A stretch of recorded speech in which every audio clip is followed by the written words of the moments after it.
This past week, the Kids Collective met for the first time in our brand new outdoor classroom, which we're calling the Eastside Church Sharing Garden. This will be a comfortable and beautiful space for multi-generational community use, learning and exploration of God's great creation. The design will reflect Eastside's identity and provide space for spiritual formation, environmental stewardship, social justice, art, and music. Already, we've had child-led conversations about food insecurity and our intention of growing food for others, how to provide habitat for creatures, and so on. We are looking forward to continued time in this shared space and to see what we can learn from it and each other. We hope you can join us soon. The Kids Collective also has some exciting news. We've hired Katie, who is going to be one of our children's ministry teachers. Thanks for joining us, Katie. Hey everybody, it's Roxy, Kyler, and Eli, and we are excited to tell you the story for today. Our theme that Pastor Tim just preached on was sustainability, to sustain. Any guesses what sustain means? Like you got stained. Ooh, you got stained. It sounds similar, yeah, when something stays on you or like stays on your clothes. That's a stain. I wonder if there's a similar root word. Well, like something is on fire. Oh, on the house. Like when it's touching a house of the roof. Interesting idea. Well, sustaining means kind of similar to what you said of something that's going to stick with you. If you talk about food, we talk about sustenance. So we talk about food that's going to stick with us, to stay with us. Like peanut butter and jelly sticks to the bread. Peanut butter and jelly stick to the bread, thank you.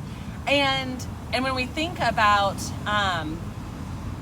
keeping or staying with our environment, we talk about environmental sustainability. To keep something, to keep our earth healthy and vibrant, and to keep it whole, and to not just take, and then leave our environment, our earth, our land with nothing. But we want to keep it. We want to keep it to stay. So it's a similar root word, Kyler. So for today's story, we have a golden box. A golden box. And it's brown. And it's brown. But do you remember what these golden boxes are called? Wood. A door. They're made out of wood. Parables.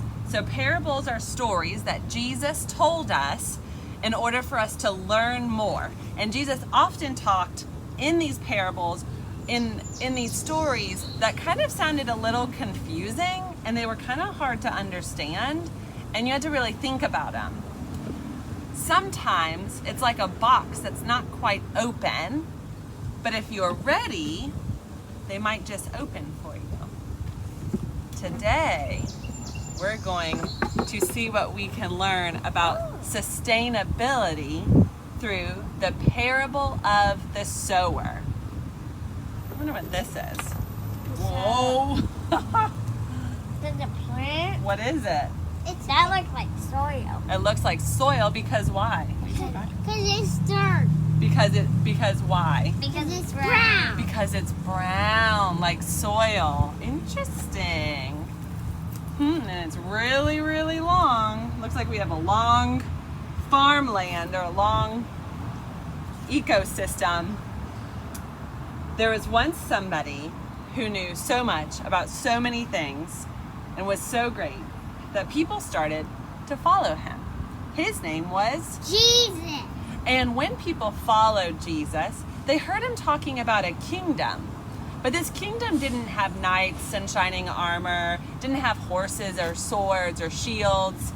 Instead, this kingdom was a little different. So finally, these people had to ask, Jesus, what is the kingdom of heaven? And this time, Jesus said, the kingdom of heaven is like when a sower or a gardener or a farmer takes some seed and throws it on the ground. if he just tosses the seeds on the ground, what do you think is going to come and eat the seeds?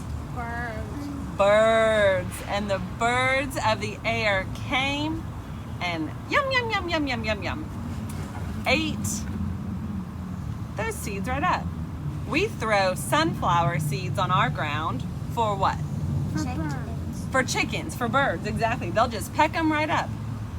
And sometimes they'll go into our garden and peck them out of our garden too, right? That's birds. Especially, Those are not birds. especially sunflower seeds. They love them. But then the sower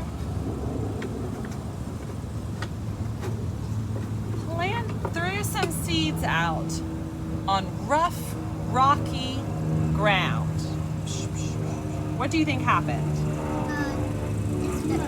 If we just took some sunflower seeds and tossed them on rocks or on the concrete street or sidewalks, what would happen? They would get smushed by a car.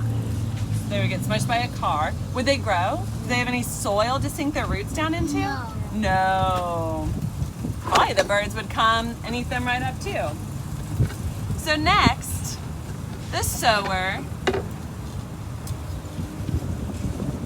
threw out some seeds on some thorny ground. What do you think happened to the seeds this time? They got hurt. The seeds did?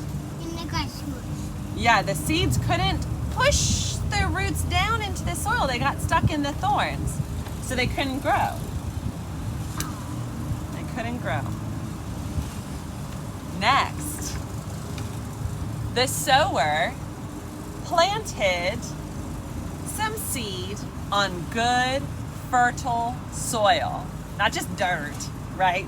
Soil has nutrients in it. It has everything that the seeds need in order to grow. So what do you think happened? They grew. They grew. They were able to sink their roots down, and then the sunlight made them grow up tall. So much so that this sower or gardener could harvest. He did not harvest just 10 bushels, but 60 bushels and 100 bushels. That's a lot. That was 1, 2, 3. Yeah, he was able, or they were able to harvest, to pick or collect that much when they took the time to sow seeds on good, fertile ground. Is that like water? No, it's like what do you think? Well, I wonder, what do you think the sower or the gardener grew? What was he what were they planting? Sunflower seeds. You think sunflower seeds? Seeds for the ground. Seeds for the ground. What kind of seeds? Sunflower. Sunflower. You just said that because your brother said it. What other things do you grow? Do you think he just wanted more sunflower seeds? No grass and thorns and rocks and seeds. Well, yeah. He those were the areas that he grew on. Maybe he needed to eat, or they needed to eat, right? Mm-hmm. You think so? Because this sower was going to need a reason to grow things. They didn't have a grocery store. Mm-mm. They couldn't just go buy bread. They needed to grow the wheat. They needed to grow barley, oats. That way they have grains to eat. And then those grains, they could collect them in these bushels. Those are pots, actually. Yes, they are pots. Mm-hmm. And I think they also planted strawberries. Oh, strawberries would be a good idea. They could eat them. Mm-hmm. Last Sunday, we talked about how the farmers or the growers or the sowers would come and harvest from the field of Boaz, who is the main farmer who owned the land. And the practice that they did when they didn't harvest all of the barley was called gleaning. So they would leave the barley on the sides, and anything that they dropped, they would leave for anyone who did not have enough food to eat, they could then come and collect. And that's where Ruth came in and started collecting the barley that had fallen down. And that was a practice called gleaning, so that we could ensure that people that did not have enough food would have sustenance.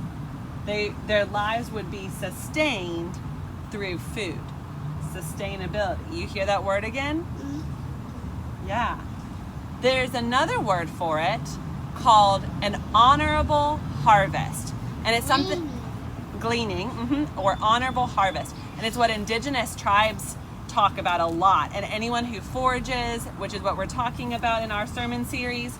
And this honorable harvest means I'm going to take all that I want. No. It means that you leave some. It means that you leave some. For the birds. For the birds. That would be honorable. That would be showing honor to those birds. To what? To hawks. To hawks. To chickens. To chickens. To any living creature. Bunny rabbits. Yeah, it's leaving things. Goats. Leaving things for other creatures to eat. What about other people? Yeah. We share with others. That's one of our foraging rules, right? Do you ever forage and take the very first fruit that you find? No. Do you take all of the fruit that you find? No. And it's because we want the lives of the creatures in that environment to be sustained, to keep living, to stay, right? Also, if you picked every single fruit and didn't leave any of the, let's say, the roots or any seeds, would there be any more fruit? No. So you didn't honor the life of the plant, and now there are no plants. You've harvested everything, you've taken it all, and you've left nothing for the plant to continue to grow to provide more food. And then it makes the plant sad. Well, there's no more plant. That's not honorable, is it? We didn't show honor in our harvesting. So honorable harvesting is what we want to strive for. We only take what we need.